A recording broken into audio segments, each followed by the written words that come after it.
الشيطان الرجيم بسم الله الرحمن الرحيم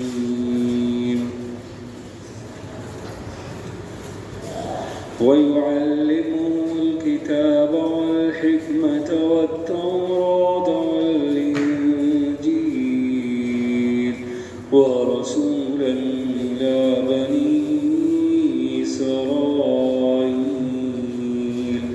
أني قد جئتكم بآية من ربكم أني يخلق لكم من الطين كهيئة الطير فأنفخ فيه فيكون طيرا بإذن الله وأبرئ الأكمه والأبرص وأحيي الموتى بإذن الله وأنبئكم بما تأكلون وما تدخرون في بيوتكم إن في ذلك لآية لكم إن كنتم مؤمنين۔ اور اللہ سکھائے گا حضرت عیسیٰ کو کتاب اور حکمت کی باتیں اور تورات اور انجیل، اور بنائے گا رسول بنی اسرائیل کا۔ بے شک وہ کہے گے کہ میں تمہارے پاس لایا ہوں ایسی نشانی میرے رب کی جانب سے، بے شک میں زندہ کرتا ہوں تمہارے لیے گارے سے پرندے کی شکل، پھر اس میں پھونک مارتا ہوں، بس وہ ہو جاتا ہے اڑتا ہوا پرندہ اللہ کے حکم سے۔ اور میں اچھا کرتا ہوں مادرزاد اندھے اور کوڑی کو، اور میں زندہ کرتا ہوں مردے کو اللہ کے حکم سے، اور میں بتلاتا ہوں تم کو جو کھا کر آؤ اور جو رکھ آؤ اپنے گھر میں، اس میں نشانی پوری ہے تم کو اگر تم یقین رکھتے ہو۔ وَمُصَدِّقًا لِمَا بَيْنَ يَدَيَّ مِنَ التَّوْرَاةِ وَلِأُحِلَّ لَكُمْ بَعْضَ الَّذِي حُرِّمَ عَلَيْكُمْ وَجِئْتُكُمْ بِآيَةٍ مِّن رَّبِّكُمْ فَاتَّقُوا اللَّهَ وَأَطِيعُونِ۔ اور میں سچا بتاتا ہوں مجھ سے پہلے آنے والی کتاب یعنی تورات کو، اور میں اس واسطے آیا ہوں کہ حلال کر دوں تم کو بعض وہ چیزیں جو تم پر حرام کر دی گئی تھی، اور میں لایا ہوں تمہارے پاس نشانی تمہارے رب کی جانب سے، پس ڈرو اللہ سے اور مجھ کو مانو۔ ان اللہ ربی وربکم فاعبدوہ ھذا صراط مستقیم۔ بے شک اللہ ہے میرا رب اور تمہارا رب، بس اسی کی عبادت کرو، یہی سیدھا راستہ ہے۔ یہ 4 آیتیں پڑھی گئی ہے۔ مضمون پچھلے رکوع سے شروع ہوا ہے کہ اللہ رب العزت نے پاک مریم، عفت والی مریم کے بطن میں فرشتے کے ذریعے سے پھونک مروائی۔ حضرت جبرائیل نے پھونک ماری اور حضرت جبرائیل کی پھونک سے حمل ٹھہر گیا۔ بغیر باپ کے حضرت عیسیٰ علیہ السلام دنیا میں وجود کرنے والے ہیں، اور حضرت مریم ڈر رہی ہے کہ لوگ طعنے دیں گے، لوگ الزامات لگائیں گے، اور نہ جانے لوگ بچے کو بعد میں چل کر کیا کہیں گے۔ تو اللہ رب العزت ان کے اس ذہن میں آنے والے سوالات کو کلیئر کرتے ہوئے ان آیتوں میں جواب دے رہے ہیں کہ حضرت عیسیٰ تو اتنے پاکیزہ بن کر آئیں گے۔ فرمایا وَيُعَلِّمُهُ الْكِتَابَ وَالْحِكْمَةَ، ہم انہیں کتاب بھی سکھلائیں گے۔ نمبر 1 لکھنا، نمبر 2 پڑھنا۔ انبیاء علیہ السلام کسی سے لکھتے پڑھتے نہیں ہیں۔ خوب سمجھیے، اللہ رب العزت انہیں علم اپنے پاس سے عطا فرماتے ہیں۔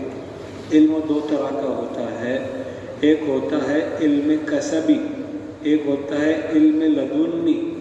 علم کسبی کہتے ہیں کہ بندے نے سیکھا، لکھا، اس کو لکھنا آ گیا، پڑھنا آ گیا، جیسے بھی ہم لکھے پڑھے، پڑھنا لکھنا آ گیا، آپ نے انگلش لکھا، کسی نے مراٹھی لکھا، اس کو مراٹھی لکھنا آ گیا، اس کو کہتے ہیں علم کسبی، سیکھ کر حاصل کیا ہے محنت سے۔ اور ایک ہوتا ہے علم لدنی، اللہ رب العزت بغیر سیکھے بغیر پڑھے ڈائریکٹلی اپنی طرف سے علم ڈال دے۔ تو اللہ نبیوں کے ساتھ یہی معاملہ کرتے ہیں۔ تو حضرت عیسیٰ علیہ السلام کے لیے ان کی والدہ کو بتلایا جا رہا ہے کہ وہ آئیں گے تو اللہ رب العزت انہیں لکھنا پڑھنا بھی سکھائیں گے۔ اللہ انہیں حکمت کی باتیں یعنی تہ کی باتیں، مستقبل میں خرابی ہونے سے بچانا اور ماضی کے بدنام ہونے سے بچنے کی چیزیں بتلانے کا نام حکمت ہے، گہرائی کی باتیں بتلانے کا نام حکمت ہے۔ اور بعض نے کہا ہے کہ حکمت سے مراد نبوت ہے کہ اللہ رب العزت انہیں نبوت بھی عطا فرمائے گی، کتاب بھی سکھائے گی۔ والتوراۃ والانجیل، انجیل تو نازل ہی ہوگی حضرت عیسیٰ علیہ السلام پر، لیکن تورات کا علم بھی دے کر بھیجے گی، اس لیے کہ یہودیوں میں آ رہے ہیں۔ وَرَسُولًا إِلَىٰ بَنِي إِسْرَائِيلَ، اور اللہ رب العزت انہیں بنی اسرائیل کا آخری نبی بنائے گی۔ اللہ کے نبی صلی اللہ علیہ وسلم سارے نبیوں کے آخری ہے، اور حضرت عیسیٰ بنی اسرائیل کے آخری نبی ہے۔ پھر اس کے بعد بنی اسرائیل میں کوئی نبی نہیں آیا۔ اس کے بعد بنی اسماعیل میں، یعنی اللہ کے نبی صلی اللہ علیہ وسلم کے خاندان میں حضرت اسماعیل کے بعد نبی پاک صلی اللہ علیہ وسلم تشریف لائے۔ دوسری چیز جو مجھے اور آپ کو سمجھنا ہے وہ یعلمہ الکتابہ کا ایک مطلب یہ بھی ہے کہ جیسے اللہ رب العزت نے تورات سکھلائی حضرت عیسیٰ علیہ السلام کو، پھر انجیل دی، تورات پچھلی کتاب حضرت موسیٰ کی کتاب ہے وہ سکھلائی، پھر حضرت عیسیٰ پہ جو کتاب اتری انجیل وہ سکھلائی۔ جب آخری زمانے میں ہمارے اوپر اتارے جائیں گے حضرت عیسیٰ علیہ السلام، امت محمدیہ پر آئیں گے تو اللہ انہیں قرآن اور حدیث کا علم بھی عطا فرمائے گے، اور وہ قرآن اور حدیث کے تحت ہی فیصلے فرمائیں گے۔ یعنی حضرت عیسیٰ علیہ السلام کی شریعت بند ہو گئی، چلنے کی نہیں، اب صرف محمد صلی اللہ علیہ وسلم کی شریعت چلے گی، قانون قرآن کا چلے گا، نبی کا چلے گا، محمد صلی اللہ علیہ وسلم کا۔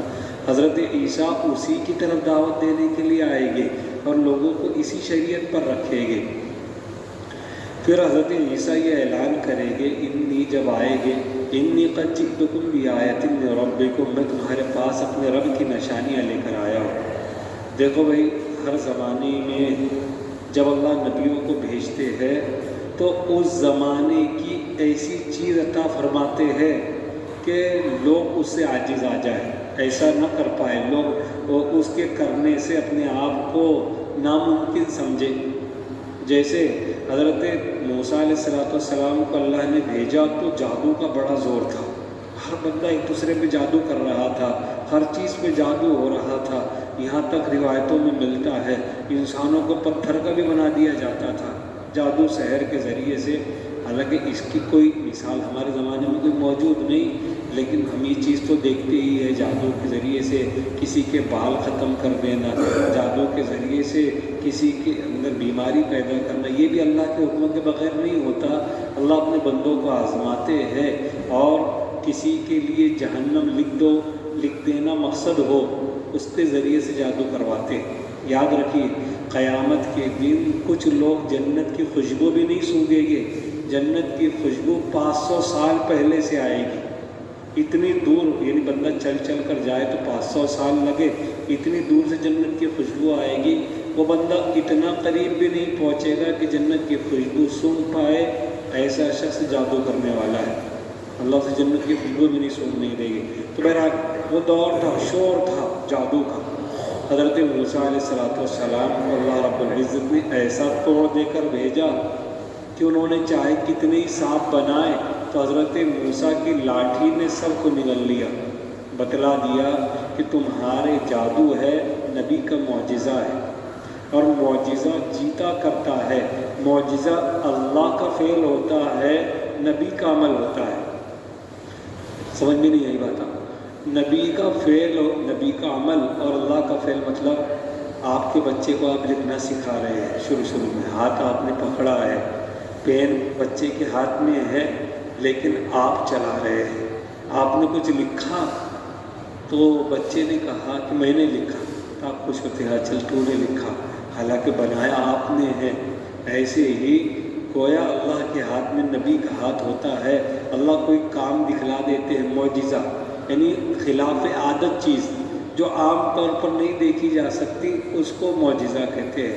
تو جب معجزہ دکھلاتے ہیں تو فعل اللہ کا ہوتا ہے، عمل نبی کا ہوتا ہے۔ تو اللہ رب العزت فرما رہے ہیں حضرت موسیٰ کو جادو دیا۔ حضرت عیسیٰ کے زمانے میں ڈاکٹری کا زور تھا، طب کا، بیماریوں کے علاج کا۔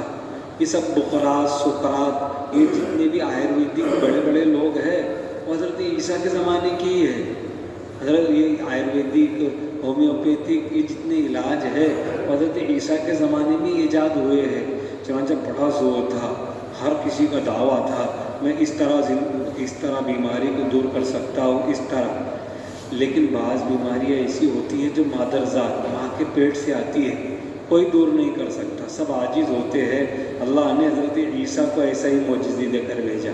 چنانچہ معجزوں کا تذکرہ ہو رہا ہے۔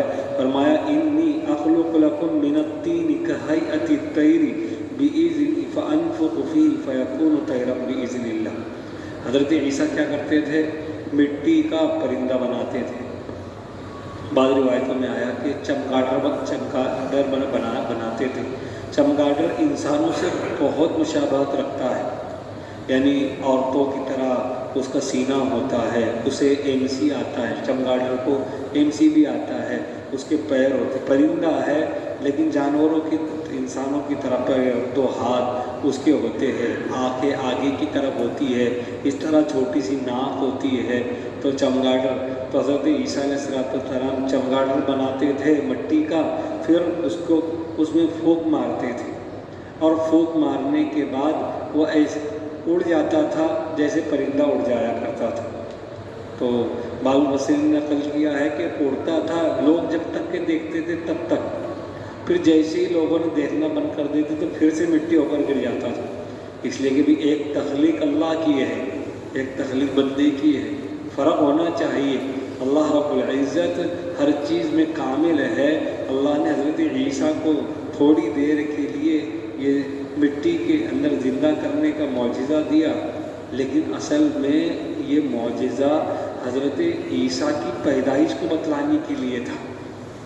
جیسے حضرت عیسیٰ علیہ السلام کو اللہ نے دنیا میں لانے کے لیے حضرت جبرائیل کے ذریعے پھونک مروائی، حضرت جبرائیل نے پھونک ماری اور وہ بطن میں آ گئے، ایسے ہی حضرت عیسیٰ پر حضرت جبرائیل کی اس پھونک کے اثرات تھے، اور یہی پھونک کے اثرات مردے کو یعنی مٹی کو اس طرح زندہ کر دیتے تھے۔ ایک معجزہ یہ تھا، فَأَنفُخُ فِيهِ فَيَكُونُ طَيْرًا بِإِذْنِ اللَّهِ۔ اس کو ذہن میں رکھنا، بِإِذْنِ اللَّهِ، اللہ کی اجازت کے ساتھ، اللہ کی اجازت کے ساتھ پرندے کو زندہ کر دیتے تھے۔ ایک وَأُبْرِئُ الْأَكْمَحَ، اور اکمہ مادرزاد اندھے کو کہتے ہیں، اور ابرئ یعنی اچھا کر دیتے، اچھا کرنا، ابرئ الاکمہ، اور اچھا کر دیتے تھے مادرزاد اندھے کو، وَأَبْرَصَ، اور مادرزاد کوڑی کو۔ کوڑ کی بیماری ہے، میں اور آپ جو سفید دھبے وہ دیکھتے، وہ کوڑ کی بیماری نہیں ہے، اس کو کوڑ کی بیماری نہیں کہتے، اس کو سفیدی کی بیماری کہتے ہیں۔ کوڑ کی بیماری کہتے ہیں کہ آدمی کا جسم سڑنے لگے اور جسم کا ایک ایک ٹکڑا گر جائے۔ پہلے زمانے میں یہ بیماریاں ہوتی تھی، جس کی تھوڑی سی شکل کینسر کی شکل میں ہمارے زمانے میں اتنی سی کہ اتنا حصہ کاٹ کر پھینکنا پڑتا ہے۔ پہلے زمانے میں جو حصہ سڑ جاتا تھا وہ ٹوٹ ٹوٹ کر گرتا جاتا تھا آدمی کے جسم سے۔ تو حضرت عیسیٰ علیہ السلام کو یہ دو بیماریاں جس کو کوئی ٹھیک نہیں کر سکتا تھا، اس کو اللہ کی اجازت کے ساتھ حضرت عیسیٰ علیہ السلام ٹھیک کر دیا کرتے تھے۔ وَيُنَبِّئُكُمْ وَأُحْيِي الْمَوْتَى بِإِذْنِ اللَّهِ، اور مردوں کو زندہ کر دیا کرتے تھے۔ علامہ شعرانی فرماتے ہیں کہ 4 ہی لوگوں کو زندہ کیا ہے۔ ایک حضرت نوح علیہ السلام کے بیٹے سام کو، جب ان کی قبر پر پہنچے اور ان کو کہا کہ قم بِإِذْنِ اللَّهِ، اللہ کی اجازت سے کھڑے ہو جاؤ، تو حضرت نوح کے بیٹے سام کھڑے ہوئے تو سفیدی آ گئی تھی، اس زمانے میں بال سفید نہیں ہوا، حضرت عیسیٰ تک کے لوگوں تک کے بال سفید نہیں ہوا کرتے تھے۔ وہ ہماری امت میں یہ اللہ رب العزت نے یہ تحفہ دیا ہے، یہ موت کی نشانیاں ہوا کرتی ہے کہ سفید بال ہو جائے، پوتے ہو جائے، یہ موت کی علامتیں ہوتی ہے، پہلے زمانے میں نہیں ہوا کرتے تھے۔ تو حضرت نوح کے بیٹے سام جب کھڑے ہوئے تو آدھے بال سفید ہو گئے تھے، تو انہوں نے ان سے پوچھا حضرت عیسیٰ علیہ السلام نے کہ سفیدی کیسی؟ فرمایا انتظار کی وجہ سے بال سفید ہو گئے، قیامت کا انتظار کرتے کرتے کب سے مرا ہوں اور تب سے ابھی تک انتظار کر رہا ہوں، کیا قیامت قائم ہو گئی؟ فرمایا نہیں، قائم نہیں ہوئی، میں نے اللہ کے حکم سے تمہیں زندہ کیا ہے۔ کہا واپس چلے جاؤ، کہا ایک شرط کے ساتھ۔ کہا کیا؟ کہا دوبارہ مجھے موت کی تکلیف نہیں ہوگی، اس لیے کہ موت کی تکلیف آج تک میری ہڈیوں میں محسوس ہو رہی ہے، کئی سالوں یعنی ہزاروں سال کے بعد زندہ کیا گیا حضرت سام کے بیٹے کو، تو تکلیف ہو رہی ہے۔ ایک تو یہ، اسی طریقے سے ایک دوست کا تذکرہ آتا ہے، آزر نام تھا دوست کا، انتقال ہو گیا، پھر حضرت عیسیٰ علیہ السلام گئے یہ قبر پر، انہیں زندہ کر دیا، پھر کئی سال تک زندہ رہے۔ دیکھو یہ معجزہ ہے، قرآن کریم کی ایک آیت ہے جس میں آپ کو یہ سننے کو ملے گا فَيُمْسِكُ الَّتِي قَضَى عَلَيْهِ الْمَوْتَ وَيُرْسِلُ الْأُخْرَىٰ إِلَىٰ أَجَلٍ مُّسَمًّى۔ اللہ جسے موت دے دیتے ہیں پھر اس کی روح کو روک لیتے ہیں، واپس نہیں کرتے۔ پھر آپ کو یہاں پر شک آ جائے گا کہ اللہ جب کسی کو زندہ ہی نہیں کرتے تو حضرت عیسیٰ علیہ السلام نے کیسے زندہ کیا؟ یہی تو معجزہ ہے، معجزہ اسی کا تو نام ہے، جو چیزیں نہیں ہو سکتی وہ چیز وجود میں لانا اللہ رب العزت کی جانب سے نبی کے ذریعے سے، اس کا نام تو معجزہ ہے۔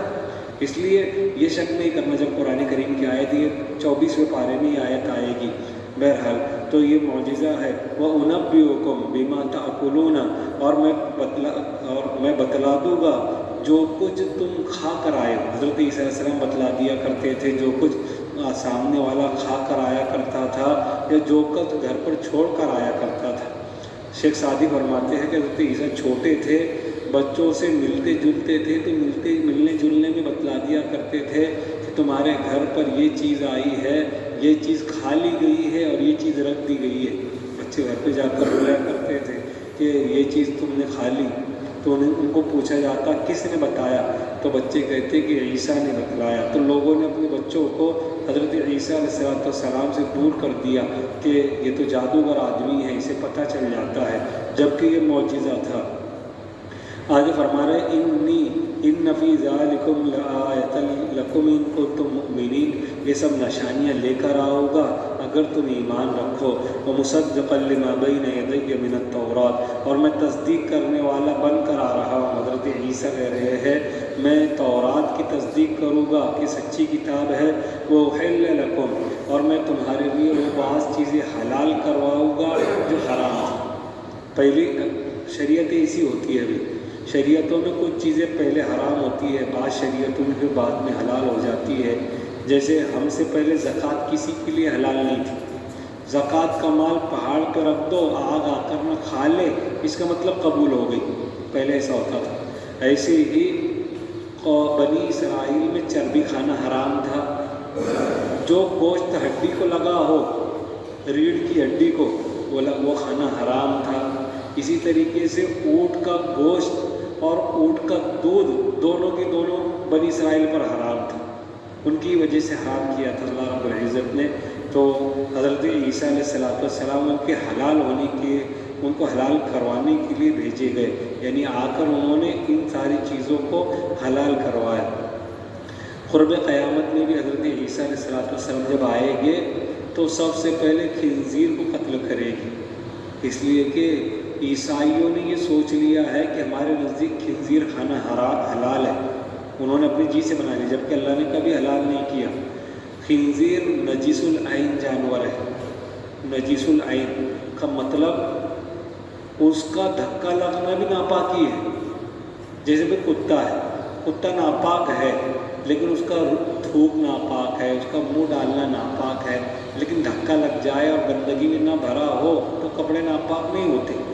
لیکن جیسے پاخانہ پورا کا پورا ناپاک ہے، ایسے ہی خنزیر بھی نجس العین ہے اور گندی صفتوں کے ساتھ دنیا میں وجود پایا ہوا ہے کہ دنیا کا کوئی جانور اپنی ماں کے ساتھ ہم بستری نہیں کرتا سوائے خنزیر کی، اس لیے خنزیر کھانے والوں میں یہ صفتیں پائی جاتی ہیں۔ تو دنیا میں آنے کے بعد حضرت عیسیٰ علیہ السلام دنیا سے خنزیر کا خاتمہ فرمائیں گے، یعنی پھر خنزیر دنیا میں نہیں رہے گی۔ آج بڑے بڑے جیسے مرغیوں کے فارم ہوتے ہیں، ایسے ہی باہر کے ملک میں نہیں، ہمارے ہی ملک کے کچھ ایریے میں کیرلا وغیرہ میں آپ جائیں گے تو بڑے بڑے بکریوں کی طرح وہ گھوم رہے ہیں، پھر رہے ہیں، لوگ بڑے شوق سے نعوذ باللہ کھا رہے ہیں۔ لیکن اللہ رب العزت نے جس کو حرام کیا ہے اس میں دین اور دنیا دونوں کی برائی موجود ہے، جس کو حرام اللہ نے کیا ہے۔ بہرحال تو آگے حضرت عیسیٰ علیہ السلام مقصد پر آئے، فرمایا فاتقوا اللہ، جو نشانیاں لے کر آئے ہیں کافی ہے، جئتکم فاتقوا اللہ واطیعون، تو اللہ سے ڈرو، میری اطاعت کرو، اور مقصد یہ ہے ان اللہ ربی و ربکم، میرا تمہارا رب ایک ہی اللہ ہے، فاعبدوا، تو اسی کی عبادت کرو، ھذا صراط مستقیم، یہی سیدھا راستہ ہے۔ آگے کی آیت میں لوگوں نے حضرت عیسیٰ علیہ السلام کے ساتھ کیا کیا؟ یہودی کتنے بدبخت ہے کہ آخری نبی کو سولی پہ لٹکانے کے لیے کیا کیا سازشیں کی، اور اللہ نے ان کی سازشوں کو انہیں پر لوٹا دیا، اس کا تذکرہ ہے انشاءاللہ۔ سبحان اللہ، سبحان اللہ، الحمد للہ۔